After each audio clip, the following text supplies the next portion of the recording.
सवाल ये कर रही हूँ कि आप क्या चाह रहे थे कि अल्ताफ हुसैन साहब या अल्ताफ भाई जो है वो पाकिस्तान मुर्दाबाद के नारे लगाएं, पाकिस्तान की फौजी क़यादत को गालियां दें, उसके बाद नाम ले लेकर गालियां दे, भारत से मदद मांगे, मोदी से मदद मांगे देखिए और पाकिस्तान की क़यादत जो है नादिया वो उनके साहिबा, साथ। देखिए देखें, आज तो हमें हमारा पॉइंट ऑफ व्यू तो छोड़ दीजिए आप, जो हम पर बहुत सख्त तनकीद करने वाले अल्ताफ भाई के सख्त नाकदीन हैं, सहाफ़ी हजरात भी, बाज और दीगर तजिया निगार भी, वो अब बरमला वक्तन फवक्तन कह रहे हैं अपने तजियों में, तबसरों में कि जी अल्ताफ हुसैन ने तो वो कुछ भी नहीं कहा जितना इमरान खान साहब ने इक़्तिदार से हटाए जाने के बाद कहा है।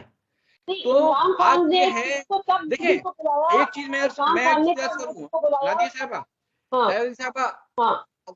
अल्ताफ भाई का एक नारा जो है वो सबको याद है आज तक, लेकिन इस बात का जिक्र कोई नहीं करता कि प्रेस क्लब में क्या हो रहा था। प्रेस क्लब में यानी कि 22 की बात होती है, 5 दिन से वहां पर भूख हड़ताल हो रही थी, और किस लिए भूख हड़ताल हो रही थी? हम खुशी में भूख हड़ताल कर रहे थे।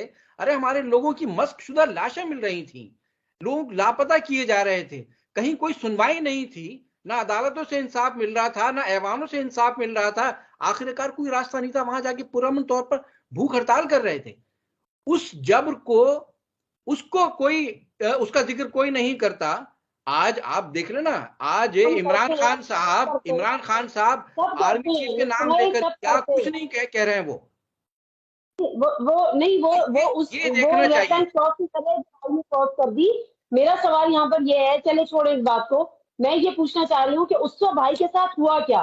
वो अचानक ये बात कर बैठे, किसी ने उनको प्रोवोक किया, ये स्क्रिप्टेड था, या गुस्से में आ गए, या इमोशनल हो गए? क्या हुआ था उस वक्त? देखें, किस स्टेट ऑफ माइंड में थे ये उसके बाद? ये तो खैर मतलब कोई ढकी छुपी बात नहीं है, उसके शवाहिद मौजूद हैं। अल्ताफ भाई सदमे में तो जरूर थे, जाहिर है, जिन उनके वो अपने कारकुनों को अपनी औलाद की तरह वाकईतन समझते हैं, उनका ख्याल रखते हैं। और किसी बाप के की औलाद की जब अगर मस्कशुदा लाशें मिल रही हों तो उसके दिल पर क्या गुजरती, सदमे में, दुख में वो थे। लेकिन ये भी तो शवाहिद किसी है ने ना प्रोवोक मौजूद किया था? के, मैं वही अर्ज कर रहा हूं कि उस रोज अल्ताफ भाई की तकरीर के दौरान, अल्ताफ भाई से पहले तो आमिर खान ने जो कुछ कहा कि हमारा दिल नहीं चाहता पाकिस्तान के हक में नारा लगाने का, ये चीज तो रिकॉर्ड पर मौजूद है ना। और जो उस बिल्कुल वक्त रिकॉर्ड वहां पर हुआ मौजूद। तो अल्ताफ भाई ने तो बात बाद में की है, लेकिन यह है कि ठीक है। अल्ताफ भाई माफी मांगकर भी आज तक जो है मातूब हैं। और जिन्होंने वो किया, जिन्होंने अल्ताफ भाई से पहले कहा, वो आज एस्टेब्लिशमेंट की आंख के तारे हैं। और आप देख लेना अच्छा, तो कि आप ये देखें होता क्या है, कि आप ये मुस्तफा भाई, देखें कि मुस्तफा कमाल जो है वो अल्ताफ भाई को बाप कहता था, उनके ऊपर राग इल्जामात लगाए, और खालिद मकबूल सिद्दीकी के बारे में प्रेस कॉन्फ्रेंस की उसने कि जी ये इंडिया गए और पासपोर्ट फाड़ा, और रा के जरिए रा ने इनको पासपोर्ट दिया, और जो उसने प्रेस कॉन्फ्रेंस की वो रिकॉर्ड पर मौजूद है। आज जो है वो उनके साथ बैठा है और कह रहा है मैं उनकी क़यादत में काम करूंगा। तो इसका मतलब करे है मजबूरी है मेरी, स्क्रिप्ट तो कह इन उनकी लोगों को मजबूरी है। दिया गया, स्क्रिप्ट इन लोगों को दिया कि अल्ताफ हुसैन को गालियां दो, अल्ताफ हुसैन के अच्छा, अब खिलाफ लोगों को भड़काओ। मेरी बात सुनो। आपने आमिर खान की जिक्र किया कि आमिर खान ने प्रोवोक किया। सबसे पहले तो आमिर खान ने ही कहा कि जी भाई हमारा दिल नहीं चाहता। आमिर खान साहब की जो वापसी हुई थी हकीकी से, बड़ी माफी तलाफी करके वापस वो एमक्यूएम में आए थे, ये उस वक्त से साजिशें चल रही थी? ये कोई मुखबिर के तौर पे आए थे, पार्टी तोड़ने के लिए आए थे? आपको अब कुछ पता चलता है? कोई इन्वेस्टिगेशन किया आप लोगों ने इसके बाद? देखें अल्ताफ सस्पिशियस भाई काम ने करो। देखें अल्ताफ भाई ने तो, इनके ये जेल में थे उस वक्त, और इनकी जानिब से खतूत हम्म, आए थे अल्ताफ भाई के लिए। आमिर खान जेल में थे उस वक्त, अल्ताफ भाई के पास हम्म। खतूत आए कि मतलब अ, अ, कौम के इत्तेहाद के लिए, और ये सब कुछ ख़त्म होना चाहिए, और तो क्यों महाजरों का नुकसान हो।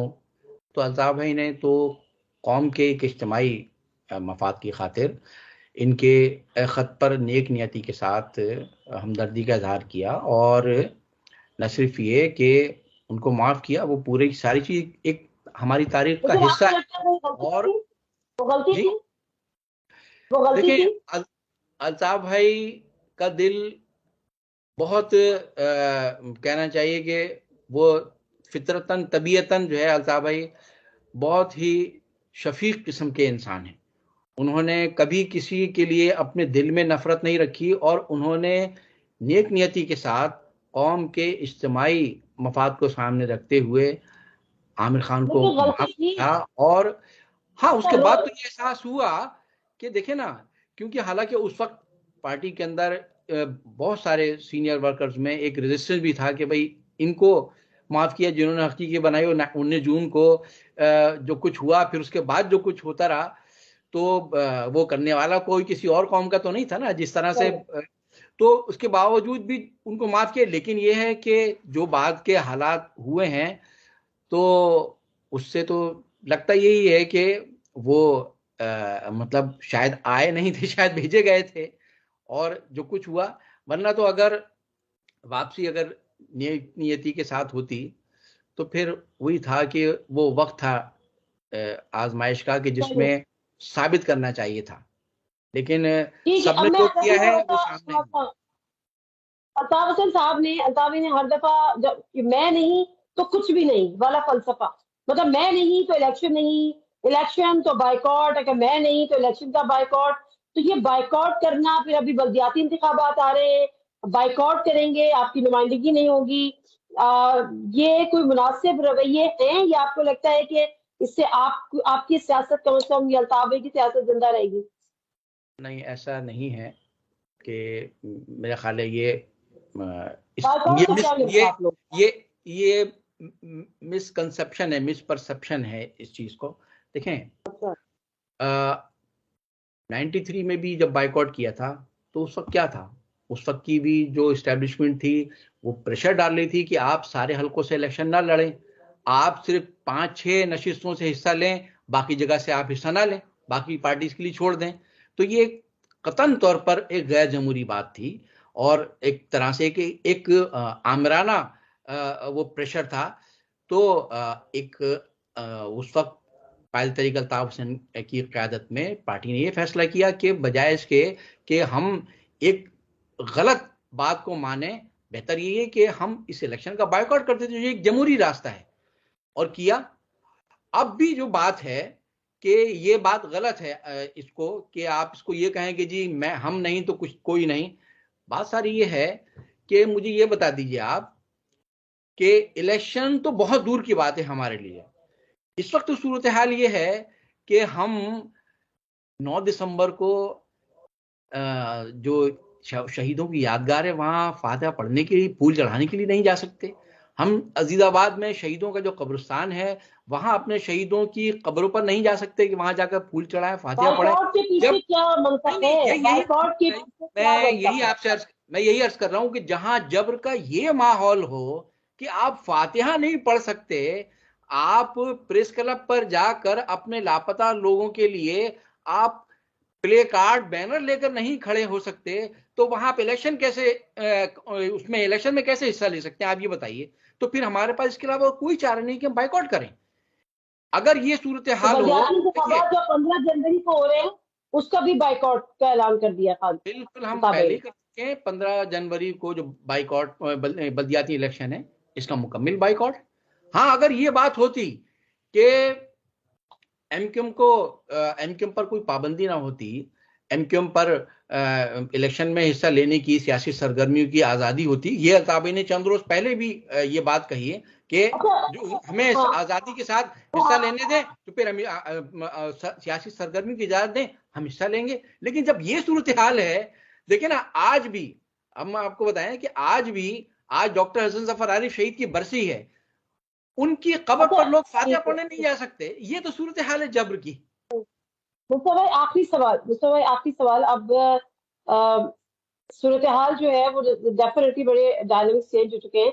क्या किसी लेवल पर इस दौरान, उस 22 अगस्त के बाद और अब तक, किसी सियासी जमात या एस्टैब्लिशमेंट के किसी फैक्टर, कोई एक फ्रैक्शन, किसी ने आप लोगों से रब्ता करने की कोशिश की? नहीं, किसी के रब्ते हैं? नहीं, ऐसी कोई चीज नहीं है। अच्छा, अल्ताफ हसन साहब की अब सेहत कैसी है? शायद उनकी ठीक है, बाकी जाहिर है उम्र के तकाजे होते हैं उनके, वक्तन फवक्तन टेस्ट वगैरह होते हैं, लेकिन ये कि आप उनकी वीडियोस देखती हैं कि वो आज भी उसी तरह रात दिन तहरीक के जो काम है उसमें एक्टिव हैं, काम कर रहे हैं अपनी तमाम तर जो जबर के माहौल है उसके बावजूद भी। और हम आपके इस प्रोग्राम के तवज्जुह से जो मुल्क को चलाने वाले हैं, इस्टेब्लिशमेंट के जो बाअसर जो फैसला करने वाले हैं, और ख़ास तौर पर जो नए army chief general Asim Munir साहब हैं, साहब ने उनको मुबारकबाद भी दी, उनके लिए एक खैर सगाली का पैगाम भी दिया, उनके लिए दुआएं भी की। और अभी चंद रोज़ पहले 8 दिसंबर को साहब ने एक ख़त भी लिखा आर्मी चीफ के नाम कि भाई ये जो कुछ हो रहा है एमकेएम के साथ, जो महाजरों के साथ हो रहा है, उन्होंने एमकेएम की मुख्तसर सी तारीख भी बयान की कि एमकेएम ने मुल्क की बेहतरी के लिए, मुल्क में एक नौजवान और गरीब मुतवस्सित तबके की क़यादत के लिए, मुल्क में एक बेहतर निज़ाम के लिए जो एक जद्दोजहद की है, और एमकेएम क्या प्रोग्राम रखती है मुल्क की बेहतरी के लिए, अवाम की फलाह के लिए, वो सब कुछ बयान किया। और उनको उनसे ये दरख्वास्त भी की कि जो एमकेएम के साथ हो रहा है, जो जबर है, जो पाबंदियां हैं, ये सब कुछ खत्म हो। लेकिन ये कि उसका कोई जवाब नहीं मिला। हम यही कहेंगे कि ये मसनूई क़यादतें मुसल्लत करने की, ये जमा तफरीक करने की, ये ज़ीरो को, बहुत सारे ज़ीरो को आपस में मिलाने की, और इस तरह की जो ये पॉलिटिकल इंजीनियरिंग है, ये सिलसिला बंद किया जाए। जो हकीकी क़यादतें हैं उसको तस्लीम किया जाए। अवाम का जो एक मैंडेट है, देखें इस वक्त कराची सिंध के शहरी इलाकों को मुकम्मल तौर पर मार्जिनलाइज कर दिया गया है, उनको दीवार से लगा दिया गया है, हर तरह की महरूमी है। तो ये सब कुछ खुदारा ना किया जाए और ठीक है, बहुत पर जो पाबंदी खत्म किया जाए। और हम अपील करेंगे ये जो 15 जनवरी का इलेक्शन हो रहा है इसका मुकम्मल तौर पर बाइकआउट किया जाए। अब ये भी एक जमहूरी रास्ता है और इस जमहूरी रास्ते को इख्तियार किया जाए अपने हक के लिए। बहुत शुक्रिया मुस्तफा भाई आपके टाइम का।